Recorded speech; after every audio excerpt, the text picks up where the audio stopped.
Good morning and welcome to the number one Group of Five college football podcast in the world. This is the Group of Five guys, and our mission is to be the voice for the Group of Five football programs, the voice that the mainstream sports media absolutely refuses to be.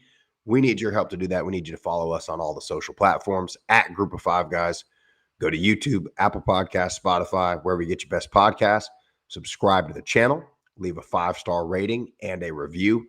Most importantly, tell your family and friends all about us. On this episode, we're going to talk about the SEC bias narrative switching right before our eyes. We're going to talk about the Penn State-Boise State matchup. We're going to talk about some of the bowl games we saw over the weekend and preview some of the upcoming. Plenty more. Hope you enjoy the show.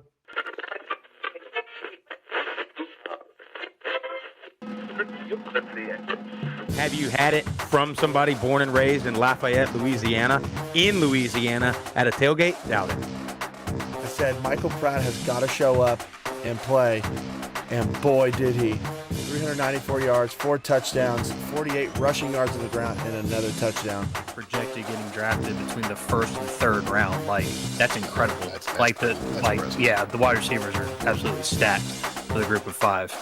Yeah, I really appreciate you do for the Group of Five programs, and I think it's great. I think we should get more of this. But you guys are on the forefront of this, and so I'm thankful for this. I'm glad that you're talking about the Group of Five because I think they get overlooked. But it's a ton of fun to watch a guy go to the NFL from a Nevada or a Colorado State or a Middle Tennessee or an App State, and fans follow that kid.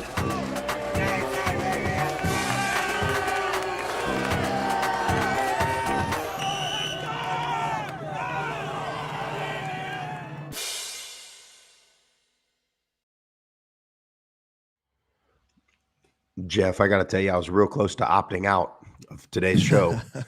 We can't have that, I got Sprouse. no voice, Jeff. I feel like Ashton Genty after 34 carries, running on fumes. But you know what? We got a lot to talk about, my friend. We have a gigantic show. So much to get to. I mean, we got the CFP reaction. We got the Cure Bowl recap. Great weekend down in Orlando. Some of the other bowl games that happened as well. I mean, Sprouse. Just go ahead, let's get into Deca Gray, plug our sponsor, and then we got to get right into it because I got some things I need to get off my chest. Yeah, me too. And you guys know the deal, Deca Gray, and I don't have any. I'm in an Airbnb, as you can tell, down in Fort Lauderdale. I need some Deca Gray. Dude, I was playing catcher for my nephew yesterday. I'm down in a full catcher stance for about half an hour. Bob, I got to tell you, these got it, Jeff. They still got it. But anyway, look, Deca Gray Coffee Company, you guys know the deal. Go to decagray.com, get you the Group of Five guys Game Day Dark Roast. Use our promo code GOFG for 10% off plus free shipping. Like we say all the time, this is roast to order coffee. You put your card number in, you put it, you click purchase. That's when they roast it. That's when they bag it, ship it directly to your doorstep. It's decagray.com.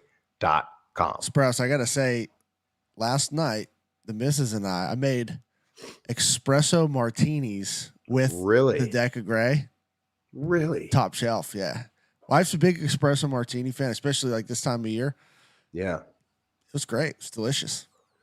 Huh. See, I typically in the winter months, I don't drink all the time, but on the occasions I do. In the winter months, that's when I go darker. Yeah. A darker liquor, darker beer, potentially. Spring and summer, we want to go lighter. But, Jeff, there's only one program in the nation that I dislike more than the Ohio State Buckeyes, and it's the Tennessee Volunteers. Jeff, and after listening and seeing the tweets from Clay Travis, from Paul Feinbaum, from Kirk Herbstreit, from Blaine Crane, from Josh Pate, from everybody at Barstool, everybody at ESPN, there was not a result that would have made me happier than what happened on Saturday night in Columbus, Ohio. I mean, a physical start to finish, good old-fashioned Big Ten flexing its muscle against the soft-ass SEC and just a physical ass whipping. Loved every second of it. Now I can go back to hating Ohio State, but I was watching that with so much joy. I might have found more joy in that than I'm going to find when Boise State, when Genty scores that first touchdown against Penn State in the Fiesta Bowl. I mean, Jeff, and we watched the narrative. We knew every year. First of all, none of the games that happened on Saturday were in the top 5 of college football playoff blowouts. Not one of them. Even the Tennessee one, even the SMU one. Not one of them was a top 5 blowout. So this happens every year. There's been blowouts in the playoff every single season. And yet, the minute a non-brand name loses badly, Indiana the first one, first they started with, on the Indiana Notre Dame broadcast, they started with, I don't know why we're talking about the Big Ten being so good. That was the first narrative they tried to push. Then as the days went, then, SMU looks pretty bad. Clemson of the teams that lost looked by far the best. And it goes to, we go right back to, Alabama would never. Ole Miss would never. Oh, but Tennessee sure would. Yes, they would. They would be down bigger than any of them would be down. Earlier, that game was over far before any of the other ones were over. And then it was the worst later than any. So and then it became home field advantage real quick. Oh, cold weather real quick. And then all the Tennessee people, all they had to say was, that was the other thing, the Tennessee takeover. I mean, yeah, sure, there was a lot of fans, but to act like it was a take, when they went down to the one side, Ohio State students, it was all red. And then it was at best 70-30, which is like, I'm not discrediting that, but just the exaggeration of it being 40, 50,000 people there. Come on, guys. Yeah. I mean, I get it, dude. And that's again, that's this SEC media, right? Where it's just this huge exaggeration that everything is so much better in the SEC. And then some of them are still saying it. Some of them are still saying a Penn State Alabama game would have been a better game. Well, maybe Alabama's not that good this year. Relax, everybody. It's a great program. But they get up there and they spew all this crap, and it's like, and then they say it doesn't matter. Alabama still proved, or Tennessee still proved more than Indiana did because they beat Alabama. Why is Alabama the measuring stick when everybody knew Alabama wasn't going to be the same when Nick Saban retired? Everybody knew it. So I just, strength of schedule, strength of record, all that stuff is biased. It's all biased based on preseason rankings and branding and big names and this crap and that crap. And it's again what we talk about. It's where we are in this country. We all watch the same exact thing on the TV, and one side has, they just like completely disregard the fact that Tennessee just got smoked, absolutely smoked by Ohio State. Yeah, and let's before I go, let's get into Kirk Herbstreit. This was post game. Let's just hear what he had to say, and then we'll get a quick reaction. The first round is now complete. All home teams won. They not only won, but they won by double digits. What is your biggest takeaway from this first weekend of the 12-team playoff? That I hope next year the committee won't get caught up in what the social media and a lot of people who are fringe fans get caught up in, which is wins. They had 11 wins. They must be good. Who did they beat? I think is much more important than how many wins you have. That's old school way of approaching it. Indiana having 11 wins and beating nobody, that doesn't mean they're one of the 12 best teams. Remember, I know, Linda, I'm not taking this out on you, but there's a big difference between deserving and best. Yeah. What this is all about is giving us the best 12 teams. Now, it's subjective. How you want to figure out the best 12 is up to you. But that's what I want to see. I don't want to hear about wins. How many wins? Winning's obviously important, But just because you have 11 wins doesn't mean you're better than a team that maybe had a tougher road that had 9 wins. So I think we get too caught up in how many wins you have. It's really more about who are the best 12 teams, and we need to get the best 12 teams in this tournament every year. It's a fantastic point, Kirk. Thanks for making it, and thanks for joining us on SportsCenter. Thanks, Kirk. Just appreciate your wisdom there. See, this is the problem that I have. Happened to him? Because everyone saw it. You saw the beatdown at Ohio State gave Tennessee, and yeah, Indiana didn't look great. SMU, honestly, I watched pretty damn near every snap of that game. They look good other than Kevin Jennings. Like, if Kevin Jennings doesn't have 4 interceptions and 2 interceptions that go for pick sixes, they're in that game. Penn State's offense looked very mediocre outside of their running back. Drew Aller didn't look special. He didn't do anything that blew my mind physically, mentally, as far as what he was deciphering. But anyways, that aside, people are clamoring for Alabama, but win your games. I'm just going to keep going back to that. It's your conference. You lost to Vandy, bad loss. You lost to Oklahoma, bad loss. And then your best loss was Tennessee. Well, guess what? Tennessee just got smoked by Ohio State. So in what world do you think that you deserve to be in the playoff? Why? Because the talking heads on the mainstream media, just their eye test says that you're one of the 12 best teams. Like, can we get any more subjective than, well, we just need the 12 best teams? Wins don't really matter. I'm sorry. Last time I checked, it's incredibly difficult to win football games. I don't care what conference you're in, what is on your schedule. You play what the schedule says. And this is what you guys wanted. You guys wanted the super conferences. You wanted these big conferences that has the biggest brands for you guys to play each other. You didn't want divisions because divisions were the enemy because you weren't getting the 2 best teams. Now you have these big conferences. You have no divisions. And now you're still complaining. It's just amazing how the goalpost moves from one to the next to the next. To me, this obliterates the SEC narrative. Why? Like, and I'm the biggest probably Tennessee hater here, and it was just so great because I knew so many Memphis and MTSU graduates that were at Columbus, Ohio, at the Horseshoe, and boy, were they sad coming home. That was a long drive home. But guys, like, Tennessee deserved to be in.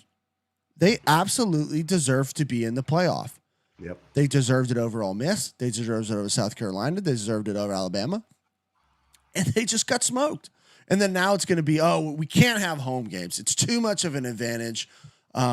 We got to go neutral site the entire way. Why? Every other sport in the entire world, in the history of football, in baseball, in basketball, until you get to the championship game, is a home playoff game. Why would we change it for college football? I don't understand why all of them need to be neutral.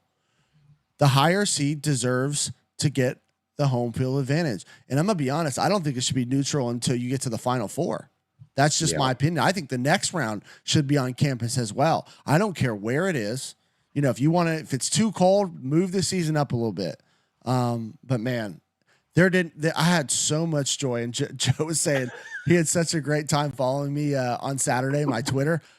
Me and Scarlett were watching that game with pure joy. I was saying, Scarlett, you need to check on your friends, do a wellness check, because we sat at dinner. We sat at dinner with these people about 2-3 weeks ago, and they were telling me how Boise didn't deserve to be in. They didn't deserve the bye, and they're rabid Tennessee fans. Well, I hate it for you guys. I hate it. No, I love it for them, Jeff. I think this is karma. They deserve this more than any other fan base in the world. They absolutely do. But you're right. They did deserve to be in. So did SMU. So did Indiana. And why we have the inability to look at one game completely separate from another game is so baffling to me. Indiana and SMU are not the same team. They're not in the same conference. They didn't have the same schedule. So why is it that we look at both of those games as if they're one, but then when it happens to Tennessee, Well, now it's kind of a separate. Now we got to look at it from a different lens. And again, do I think home field and weather played a factor? Yeah, I do. And that's why we've been saying since August, like, who's the team that's going to, well, we said it, who's going to have to go up to Penn State and play? We've been saying that. Now we said it from our standpoint too, of if somebody's got to go to Boise in December, look out. If somebody's got to go to West Point in December, it would have been, I'm not saying Boise or Army blows anybody out or whatever, but if weather's a factor, it's a factor wherever it's at. But the funny part too is the funniest part about Tennessee was it's like, you can't sit there and say it's a Tennessee takeover and a Tennessee home game and then talk about going on the road. You can't talk about how cold it is in Knoxville and run around with your shirts off and then now blame the cold. Boy, that's the stupidest thing anyway, by the way, for everybody. Because we saw that at Tulane. We were like, yeah, this is a little odd. And I know you get the Vaseline to close the pores, like whatever. But we've seen 3 now, like very high profile games where players were doing that on one team and the other team they weren't. And then you have this type of result. I'm not saying this is why they lost the game, but there's got to be something to just, I don't get it. I don't get it. Running around pregame, your core body temperature is going to drop, whether you got Vaseline on or not, pal. And then you just come out and you just look like, I don't know. I don't know what to equate. You know what it is, Jeff? Have you ever been, I know you have, we've probably been in there together. You ever been to a bar and there's like the loudmouth of the South, right? So tough, such a badass, been in so many fights. And then there's like a guy that like can fight or is like a wrestler or does like jujitsu or boxes. And they're just sitting there at the bar quietly, like not bothered by any of it. To me, you run out there with your shirt off and it's 20 degrees. It's a fake tough guy act. Exactly it's look at me, look at how tough I am. And Udonis Haslem. Like Kevin Garnett, you mean. Like, did you see they were interviewing the Notre Dame kid and they were asking him like, all your teammates got your shirts off. And he was like, I don't know why. It's cold. Like, everybody knows it's cold. Why are we trying to pretend we're not cold? So to me, it's just a false bravado. Look at me, look at how tough and badass I am, only to push that guy at the bar that can fight a little too far over the edge, and he just absolutely physically whips your ass. Anyway, we could spend a couple hours on the Tennessee Vols, Jeff. I mean, it's not Christmas yet, but boy, did it get close on Saturday night. But about as close as I could get. Well, it got real close. Perhaps we got big news. Well, we got big news, and we're going to talk about the game in a little bit. Jeff and I, it is official. We have gotten permission. We have gotten credentialed, and we will be taking our talents to Glendale, Arizona for the Verbo Fiesta Bowl between Boise State. And let me tell you, Jeff, I'm ready to go to war at that game, pal. And Boise State now, not only do they have the group of 5 on their shoulders, they now got the ACC on their shoulders. They got the Big 10 on their shoulders. They got the Big 12 on their shoulders. So a lot of pressure, a lot of pressure on the Broncos here, Jeff. But it is. I like our chances. I do. I really do like our chances. And if there's anybody that can carry all of that weight, it's going to be number 2, Ashton Jeanty, the Heisman that never was, that should have been. And can't wait to get down to Glendale.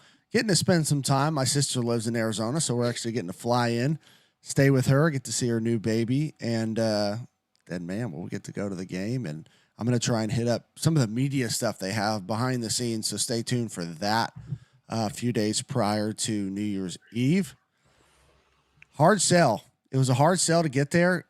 Our thing was like, hey, if our credentials get approved, we got to go. And sure enough, they got approved and pulled some strings.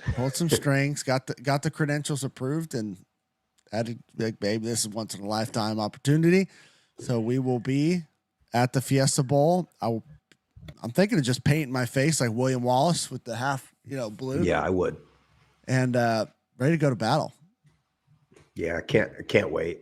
I mean, we were talking about it this weekend down in Orlando. Like, I've been to a lot of big games, and this is one that I don't think I've been to a game this big before. I mean, especially to have the access we're going to have and be, field level for some of it, or if not all of it. But I went to the Orange Bowl one time. It was the worst Orange Bowl of all time. Wake Forest and Louisville. Been to some Heat playoff games. Been to some Marlins playoff games, but nothing with just the pressure, the hype. I mean, first year, the 12-team playoff, group of 5 team in it. I don't know, man. I'm fired the hell up for it. No, it's going to be an awesome experience. And like I said, I watched all that Penn State SMU game, and just to dive into it, just a quick second here. I was really worried about Penn State's physicality. And I know SMU spent a lot of money on players in the portal. They're a good team. And Kevin Jennings there's no other way to put it. He wet the bed. I mean, he looked lost. You could tell shortly after that first interception, he wasn't looking downfield anymore. He was looking at the rush. I mean, to finish the game, and I hate it for him because I've been there. I've had a game where I've thrown 4 interceptions. It's a shitty feeling. But if they don't have that, if SMU doesn't throw 4 interceptions with 2 of them being pick sixes, they're in that game. It's probably 7-7, maybe 7-0 at halftime, as opposed to, 21 or 28-0 at halftime. I mean, the entire game is different because they were controlling. SMU did a pretty good job defensively of winning at the point of attack on the defensive line and really stopping that run game. And then it forced Penn State into 3rd and long situations where I didn't think Drew Aller looked special at all. He was able to scramble a couple times to get out of there, but that's what Boise State needs to do. Get them in 3rd and medium, 3rd and long. Let Hassanin come and hunt. Now, their run game looked good. They got 2 good running backs. Their offensive line is big and physical. That to me is what worries me a little bit. But how you counteract that, you have the equalizer in Ashton Jeanty. Control time of possession, explosive plays, and win the turnover margin. If you can do those 3 things, I think Boise has a great shot to win this game. Yeah, I mean, it's going to be fun. It's going to be intense. You got to and both teams. Boise's 3-0 in Fiesta Bowl history. Penn State's like 7-0 in Fiesta Bowls. So both teams not afraid of the big game, not afraid of the spotlight. Should be a heck of a time. Jeff, we got to talk about our experience down there in Orlando at the Cure Bowl, which turned out to be a hell of a game. Yes, it did. By the way. But this was all about Parker Navarro. I mean, that kid is a special player now. And he's coming back. Yeah. Well, they got a good squad. We were talking about how good their defensive front is, and they gave Jacksonville State a ton of problems. Their O-line was really good too. Jacksonville State's got they got that kid Young, number 41. That's a hell of a player coming off the edge. But outside of him, man, Ohio, when they needed to run it, they were able to. But Navarro, just his ability to scramble, his ability to make plays, they got a chance to be really good again next year. Yes, they do. We talked about it, when we previewed that game about Ohio's defense, that front 7. And boy, to hold Jacksonville State to 42 rushing yards, I mean, that is a phenomenal feat. Now, they did give up 364 in the air, which is very unusual for Tyler Huff. But they had to, because they were just all over that Gamecock run game. And Cam Vaughn, the receiver for Jacksonville State, 10 receptions, 184 yards and a touchdown. He took one. He took it the distance. It was over a 50-yard touchdown reception. He's a special player. But really, yeah, you mentioned it. Parker Navarro was the difference maker. He was calm, cool, collective, ran when he wanted to, scrambled when he needed to, was throwing it on the run, at a nice little like flip for a touchdown down there in the red zone. He just made plays over and over and over again. And dude is super, super shifty. Like fast enough, plenty fast enough, but elusive when defenders are trying to tackle him. And to me, he was the key. Him and Anthony Tyus, I mean, over 200 yards rushing between the two of them. 3 touchdowns on the ground for Parker Navarro and had a touchdown passing. So couldn't play much better for him. And the Bobcats getting him back. I mean, they're my favorite to repeat right now. Yeah. Well, Jeff, one thing I want to talk about is that game was so chippy, really from start to finish. And, you know, we have all this talk about meaningless bowl games and this and that. And, you know, when the kids get out there and when the fans are in the stands, you can't tell me they don't want to win that game. I mean, that game was, the boys were smacking. Yeah, they The were. boys were out there hitting. And then, excuse me, you know, you have the play in the end zone where dude's helmet gets ripped off and they're pushing, they're shoving. And it was very chippy. And, you know, outside of the kid kind of stomping on the guy, I don't like that one bit. But everything else to me was you like that a little bit, right? You know, Ohio's guy stomps on Jacksonville State guy. Well, Jack State, it was freaking quarterback Tyler Huff comes to his defense. Yeah. And then the Ohio guys come to their guys' defense. And then they're just coming to each other's aid. You like that a little bit. You don't like the stomp. You don't like the after the whistle thing, but you do love the guys riding for their teammates. Yeah. That's what you want to see. And, you know, in a game like this, guys could easily just not care, but these guys care. They wanted to win. It was for a great cause. And thank you to Matt, all the Matts. Yeah, no doubt. Alan Gooch, everybody for allowing us to come down, do our show on the field. I mean, they didn't have to do that, and they let us, and just can't thank them enough for helping us out. Jeff, can I address the elephant in the room? Please do. And the problem that we have, it never fails now. So we're doing a show down in Orlando. I mean, we're mid conversation. Like I'm looking at Jeff, Jeff's looking, we're looking back at the camera.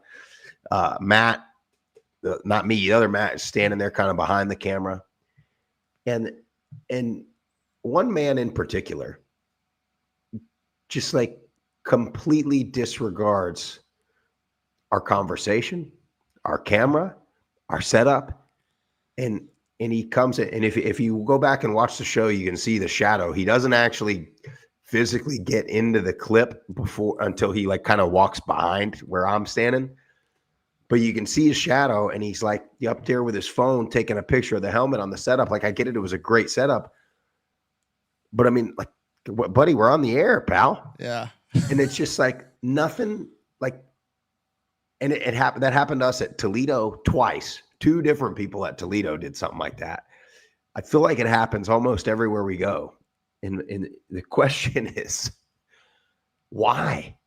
How? Where are we in society? Right? You know, everybody. What do we always talk about, Jeff? Spatial awareness, Yep. Being aware of your surroundings and stuff like that. I mean, these are grown adults, Jeff. I know. I mean, how is this happening? I wish I had an answer for you, but it happens every time I fly at the airport. It's the same thing. Like people are just like lost. You know what I mean? Yeah, but you don't have a camera. Like, I know. like this is bad. It's even worse because we're sitting there talking. We got little microphones on. The camera's 6 feet in front of the table, and the guy's just like aimlessly like wandering. Well, and then Matt's trying to like be polite and kind of like tap him out of the way, like pull him out of the way, and he's not even knowing that somebody's grabbing his shirt. It's wild stuff, man. Hey, we got to talk about Tulane. I think the story here, and this is where I kind of wanted to go to you on this a little bit, Jeff, is, Ty Thompson just, I hate doing this to guys, but he was not good. He was not good. I mean, he just couldn't make the throws when they were still sort of in the game, and there was a 4th and 2 that they went for it. They ran quarterback power. He's got 2 yards if he just hits it. but he kind of tries a weird little jump cut, tries to bounce it, and gets tackled for no yardage. Decision making like that. So there's several things I want to look at it, right?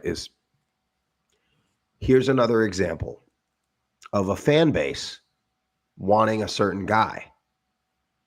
And maybe, just maybe, that's the guy that the coaching staff saw. Maybe that's the guy that the coaching staff at Oregon saw that let him leave so easily. Yeah. And the other way I want to go with this is, like, how do we expect coaches to manage rosters when you have a guy that's not going to be on your team as soon as that game's over? And then you have the situation at SMU where Jennings is playing terribly. And QB2 is Preston Stone, and he's there, but he's in the portal. He's not going to be on your team next year. And then as soon as the game's over, you find out he's already got a spot. He already committed somewhere. So how are we expecting these kids to game plan, to study tape, to be locked in when they're in the middle of a recruiting window and they're still supposed to be playing in a playoff game or a bowl game? So I don't know. So what do you do? If you're Rhett Lashley, do you pull Jennings and go to Stone knowing he's not on the team anymore? I don't think you can. No, but you would have been able to. It probably would have been time to do it. I don't think you can, especially in that situation. I mean, Jennings got you there, so I think you got to ride him out and hope. Like you saw in the ACC championship game where he can make enough plays to bring you back. I think he was just so far mentally just fried from all the interceptions, the bad plays. I mean, a pick six. I was telling Scarlett this because we were talking about it. I was like, there is not a worse feeling in the world when you let that ball go from your hand and that guy catches it, and all of a sudden you're on the ground, typically because you're getting hit, and you watch the whole thing, and not once but twice. I mean, I've been there, man. I've been to a place where you just mentally you can't get out of it, and it's so difficult and it's hard, and I hate it for him. And in Ty Thompson's case, like, you're playing a pretty darn. I don't know what Florida's transfer portal situation looks like, but I know they finished the year pretty strong. And that's a tough spot to go into in a bowl game when you got guys in the portal. You're kind of coming in, you're mentally kind of checked out because you're in the portal, but you want to put on a good performance. But this didn't help his stock at all. This is the risk that you run at this point. And I heard Saban say it on game day, and I think he hit it on the head. You got to get rid of this window. And I don't necessarily have the answer on when the window should start because I know it coincides with the spring semester, which starts in every school is a little bit different, but it's like the second or third week of January. But no other sport has free agency, which is what this is, the entire season. And they definitely don't have it during the playoffs or in like a championship game scenario. Like you gotta just cut the window. I think the winter window, I don't see any benefit to it other than getting a head jump on things, but the season's not over yet. Like you should have to finish the season, finish the semester, and then you should be allowed to get in the portal. I just wait till after January at the very least, I think, and you'll eliminate a lot of these scenarios. Well, it's a situation where the teams that are not playing anymore are benefiting versus the teams that had success and have a postseason game. And so, you're almost rewarding the team for finishing. I mean, you got to think the teams that didn't make their conference championship and didn't make a bowl game, I mean, they've been done for a month already. Yeah. And we still got a month left. So I don't know, man. It's I've only been saying it for a couple of years now. Start the season earlier, end the season earlier. Yep. You'd be down if it was up to me. You'd have the national championship in a week. It's doable. And then you got they also got to figure out this NFL scheduling BS because you got, I understand playing games on New Year's Eve or New Year's Day, but college football is a Saturday sport. Okay. And the fact that we're going to have championship games on Mondays at 9 p.m. because we don't want to interfere with the NFL. I don't know about that. I don't like it one bit. And then the NFL can put a game on every night of the week now, it seems like. Put it on Netflix and Amazon, and college football's trying to battle it. Yeah, well, their product on Thursday, even some of the Monday second game slates, they've looked bad. Yeah, well, we know Gruden hates the Thursday night games. He's not wrong. Yeah. Well, we got a bunch of bowl games. So, by the way, we're not going to do a show Wednesday. That is Christmas Day.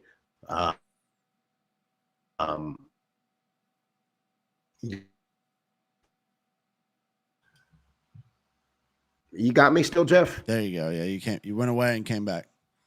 That was interesting. You got Coastal and UTSA at the Myrtle Beach Bowl. I got to tell you, I hate that for Coastal. Yeah, I hate that you're going to play a bowl game at your home stadium and not get to do anything, that you couldn't do all the time.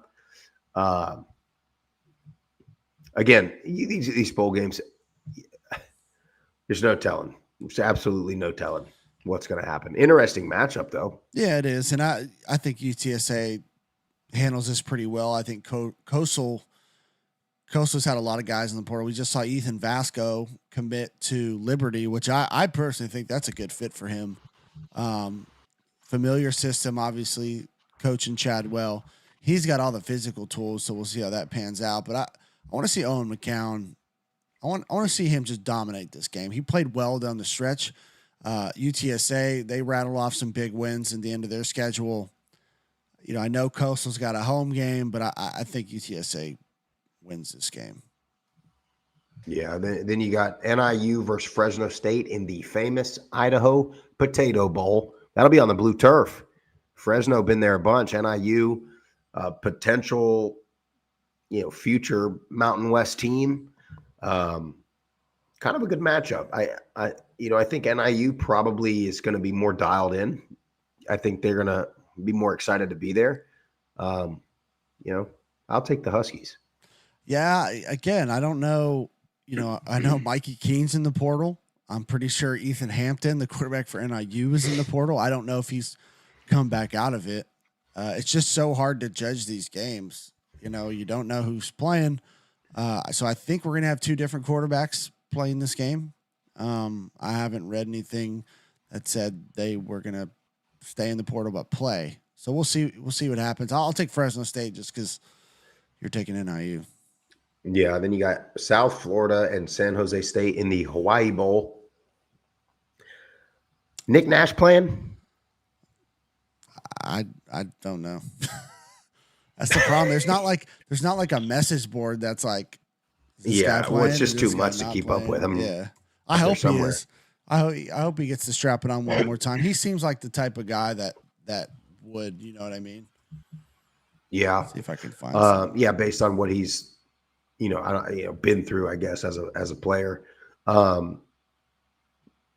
much as I love the South Florida Bulls, though, I'm leaning San Jose State in this one. Yeah. No, I think the travels is going to be rough for South Florida. Did you see? I got to find it and I got to share it on Twitter. There's a skit now. The Key and Peele skit about the players' names and stuff. Yeah, I saw that. Nick Nash is not playing, by the way. Well, there's a new one out where the guy's like, he's like, Matt Sprouse, Middle Tennessee, and Troy to Western Kentucky, back to Middle Tennessee. It's like, it's pretty good. But yeah, man, that's what we have right now. It's crazy. It's crazy. I wonder what most of these parents think, of their kid just switching every year, going to a new place every year. Like, are they even involved? I think a lot of them aren't. And I think a lot of them don't know really what's going on. in college athletics right now. So they're just trusting that their kids has the proper information, is making the best decision possible. So, some parents are pretty dialed in. We've met, a handful of them that are involved, but a lot of them aren't. A lot of them don't really know, don't really understand. So I think they're just letting their kids do whatever. I was thinking about going down to Las Olas here and renting a Lambo, Jeff. There you go. Just sliding in somebody's DMs with a picture of myself and saying, "Hey, look, Agent. I go get you 100K. That's it. Just give me 20 of it." Pitt versus Toledo, another opportunity at a Power 4 win. This is the Game Above Sports Bowl. I got to ride with Toledo. Yeah, I mean, 100%. Pitt had times when they looked to be one of the better teams in the ACC, but then it wasn't very sustainable for them. So yeah, I think Toledo gets up for this game. The guys that they have on that roster want to. This is a big matchup for Toledo. I think they come out and represent the brand well. Yeah, I like that. Then you got Arkansas State versus Bowling Green in the 68 Ventures Bowl. Terrion Stewart, he's already committed somewhere, hadn't he? Yeah, I'm trying to think of Virginia Tech or something. I thought something like that. Yeah. But I'll take I'll still take Bowling Green. I'll take them. That O-line is really good. I like Bowling Green here. I'm not confident in Arkansas State. No, I'm the same way. I think Bowling Green gets it done. Well, Jeff, we got some voicemails to get to. Yes, we do. We got a couple left over from last Friday. We did not play, so do apologize about that. But we're going to get them all today. So if you like what you see, like what you hear, want to contribute to the show, give us your hottest take, whatever you got, reaction if your team wins, loses a bowl game. That's 615-900-4286. Give us a call, and we'll do our best to get it on our next show.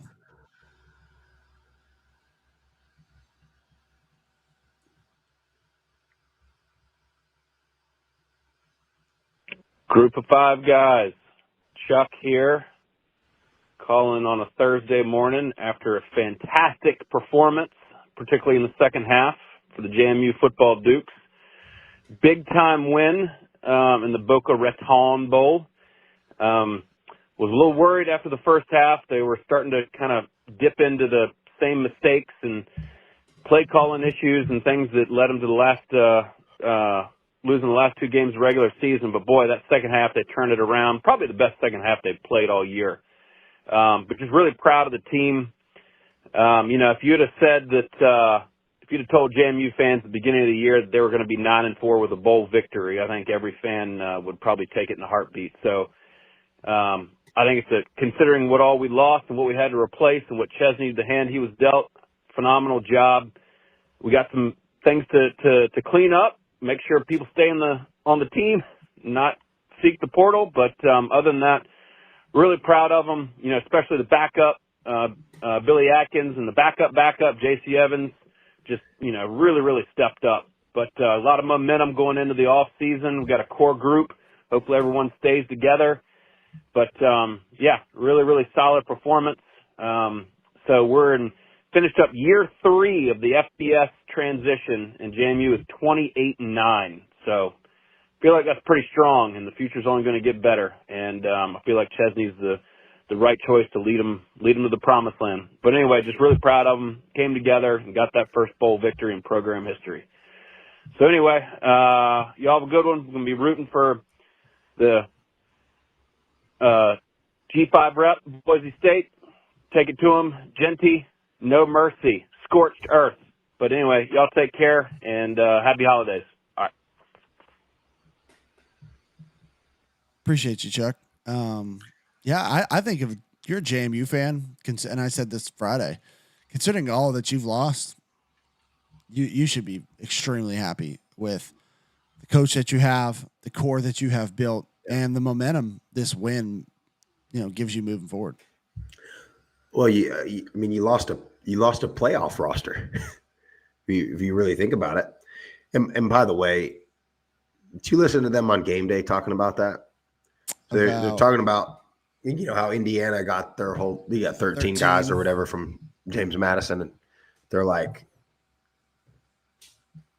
they're to me they were contradicting themselves because they're saying like, yeah, if you're a coach and you come up from a lesser program, I did hear that, and you bring your guys, like that can contribute to winning. And I'm sitting there like, well, sounds like it's not really a lesser program, then, is it? If you can get 13 core guys from it, that's right, and go to the mighty Big Ten and become a playoff team. I don't know. But yeah, I mean, you lose that at James Madison, you still win 9 games. I mean, that's incredible. You take that. Yeah. Future's bright. First bowl victory. All right, let's keep it rolling. Group of 5 guys, Josh Bevel here. Well, the Eagles didn't get it done. We didn't. I mean, what do you expect? You can't win a game with, 5 turnovers? I mean, it was pitiful, pitiful, pitiful. But, I will say it was a hell of a season. Sprouse, we've talked about it a bunch of times. You said a bunch of times on, water hose drinkers, on the group of 5 guys. I mean, year 1 under Clay Helton, we overachieved. Year 2 was about right. This year, yeah, we should have won the bowl game. It's unacceptable why we lost that game. 3 bowl losses in a row. But, I'm still pretty proud of an 8-4 regular season, 8-5 finishing up. But, I'm proud of the boys, proud of the fellas. Let's go get her done next year. That's all we can say. But, man, I'm rooting like hell for Boise State. I hope these guys get it done. I mean, everybody talking about Lane Kiffin complaining on Twitter. God, dude, Paul Feinbaum is freaking irritating, is he not? I cannot wait to listen to y'all's Monday show just so y'all can recap. I mean, honestly, those guys are freaking clowns. But hey, group of five guys know it best. That's why I listen to this show. But I mean, all the group of 5 fans out there, I don't care, who you root for, even if you're, a sorry Georgia State fan or a sorry App State fan. I mean, we all got to come together and let's root like hell for Boise State. Hey, long live the group of 5. Long live the group of 5 guys. God bless the group of 5 guys. Hail Southern. Appreciate you, Josh. You couldn't be more correct, my friend. Everybody needs to get on this train. I don't care if you're a rival or not. There's a lot at stake. Boise has a lot on his shoulders, and we need to be behind him, pushing him, rooting for him. Yeah, we do. Now, Josh was either sound like you. He did. Now he was down there in New Orleans, so I know that's what late night could be hurting a little bit. I had a few late nights on Bourbon Street myself. I tell you what, Feinbaum, that guy, dude, he's a hack, the worst, dude. isn't he? I mean, he I don't want to just, I don't want to just talk bad about somebody's appearance or whatever, but just look at that guy. That's the guy we're taking football comments from. Anyway, go to the next.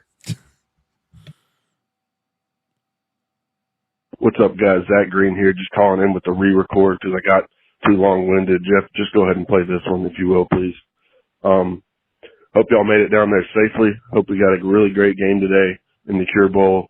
Hopefully Jack State wins, but we'll see how it goes. 2 good teams down there that I think will both show up. Anyway, but in the spirit of the Cure Bowl, I just want to draw everybody's attention to the 2 greatest Cure Bowls that have ever been played, and those are the 2019 and 2020 Cure Bowls. Why are they the greatest Cure Bowls ever, you ask? Well, because they're the 2 Cure Bowls that the Liberty Flames have played in, of course, and they're the 2 Cure Bowls that Liberty has won. Over some schools that some of y'all may have heard of. The first one was in 2019 against Josh Bevel's Georgia Southern Eagles. Sorry to bring up another loss tonight, Josh. I know you guys just lost to Sam Houston. Shout out to Sam Houston, though. What a season and what a bounce back for them. But in that 2019 year was crazy. I think it was our president that paid for this. He's not our president anymore. I want to emphasize that. I got to go as a grad student with a bunch of other students on a chartered plane, tickets, a few meals. Oh, that's nice. All for $25. It was crazy. A place to stay in a camp. Crazy, awesome experience for our first bowl trip. And we got that win. over Georgia Southern. And then the next year was the best of them all. The overtime win over Jamie Chadwell, Willie Corn, Teddy Gallagher, Grayson McCall, the whole crew in an overtime game where I believe we ended the game by blocking one of their field goals. Of course, a lot of those names I just mentioned right now, we love. They're one of us now. But if I was in a room with them and if I was friends with those coaches and players, even to this day, I would never let them forget it, because what a great game that was. That was a game where I saw at least one person saying, oh, man, Coastal deserved a better opponent. What a season they had. And they did have a special season, but the Flames came in there and put that little one on the right side of the one-loss column. But before I go, I just want to say I think this Phil Longo hire has a good chance of being good for Sam Houston. He was the offensive coordinator when Sam Howell and Drake May were the quarterbacks. So if he can get a good quarterback to develop, I think that has a chance of being a good offense. Hopefully he can continue the good tradition of defense they already have. It's my understanding he was on the staff there about 8 or 9 years ago. So anyways, guys, have a safe trip. Go Conference USA. Go Flames. Yeah. Merry Christmas, everybody. Happy New Year. Appreciate it, Zach. I love how he just rides for Liberty. Doesn't matter Rides what for the what the Flames. topic is. Yeah, that's how it should be. We need Liberty good and competitive. Yes, we do. For more, we need more drama, more trash talk. A lot So of we need people Liberty. don't want Liberty to be good, but I do. I do too. What else we got, Jeff? Last one. Well, last 1.25. Terry Johnson. Group of five guys, Terry Johnson here. And look, I just got to say something, man. I, like all Group of Five guy fans, am disgusted that Genty did not win the Heisman. I felt like he was more deserving. He had the stats, he had the numbers, right? And I think he had a better, Hall of Fame, Heisman-worthy performance statistically than Travis Hunter, which is my argument when I argue with my dad, when I argue with other people on social media and blah, blah, blah, right? I am all for Genty, supporting him, and I feel like he was robbed. But in saying that, I feel like we, as a Group of Five guys fans, we send a lot of unneeded hate towards Travis Hunter. When you think about it, Travis Hunter is honestly just a humble dude that, like all great players, he feels like he's the best in the world. Genty feels like he's the best in the world. And, people want to run to Genty's defense and attack Travis. I feel like we have to stop, attacking Travis Hunter as a, Group of Five fans and start attacking the mainstream media, which I know what you guys do. A lot of other fans online don't really do. And it's really them that's driving everything and not Travis Hunter. Travis Hunter, I think he's a great player. And, yeah, if it were to go to anybody else, prefer to go to him than, Cam Ward or Dylan Gabriel, right? But, we can't really be attacking him and attacking his girlfriend, who it just seems like she can't do anything, right?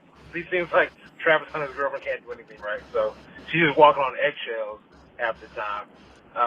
But, we can't be a toxic Group of Five guys, fan base and Group of Five fan base. And then we're no better than, the SEC fans around there. That's just something I had to get off my chest.